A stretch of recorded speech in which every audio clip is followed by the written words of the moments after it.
আমার ভিতরে এক নম্বরে তোমার কাছে রইল জিজ্ঞাসন, এখন হাওয়া হইয়া দুইটা কথা তোমার কাছে করব জিজ্ঞাসন। তুমি আর আমি ছিলাম ব্যস্ত খানায় নাকি গোসাই? হ্যাঁ, এখান থেকে শুরু করি নাকি? বেহেশতে মোদের ছিল ঠাই, সেখান থেকে কেন আসলে আমি এক নম্বরে জানবার জন্য যাই। কেন আসলে আর আসো যদি যাও না আবার কিসের তরে? দুটি কথাই জিজ্ঞাসা করলাম প্রথমবার। আরেকটি কথা জিজ্ঞাসা করতে চাই, নারী বড় না পুরুষ বড়? আমার আল্লাহ মালিক সাই সেটা পুরুষ নাকি নারী? তোমার কাছে চারটা কথাই প্রথমবারে জিজ্ঞাসা করে।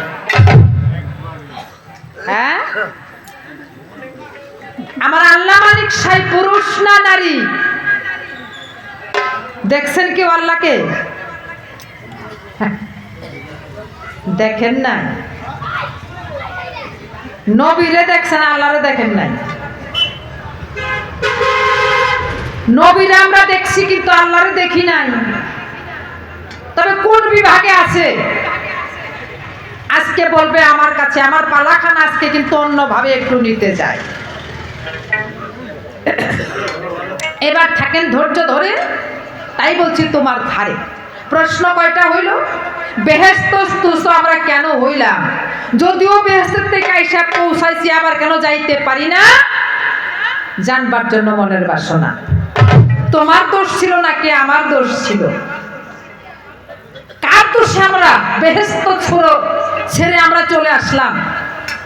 এই দোষটা আমাদের মধ্যে, আমাদেরকে বেছে নিতে হবে, তাই না?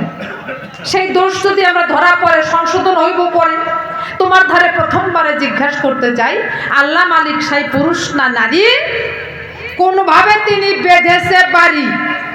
এই চারটা কথাই প্রথমবারে জিজ্ঞাসা করি। আর বেশি কথার নিষ্প্রয়োজন। এখন প্রশ্ন দিয়ে সামান্য কিছু করি আল্লাহ।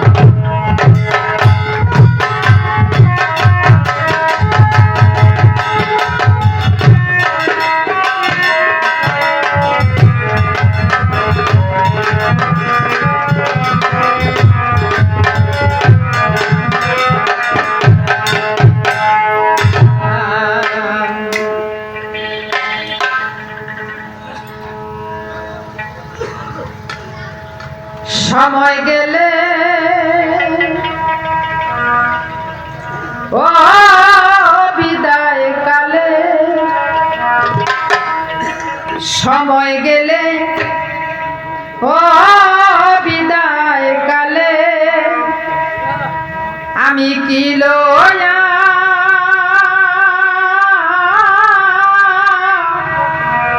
যাব রে মালিক? সময় হলে ও বিদায় কালে, আমি কি লয়া যাব রে মালিক?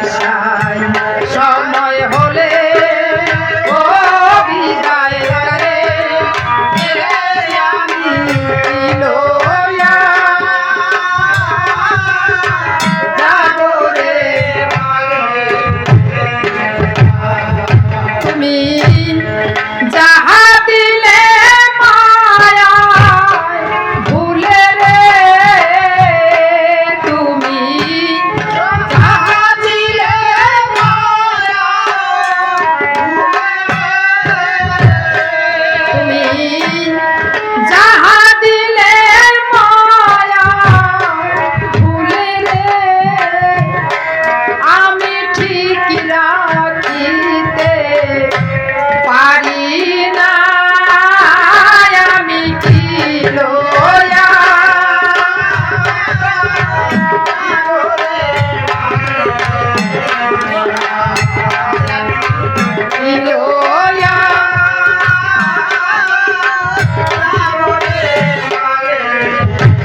পূর্ণয়ঙ্গ দিলে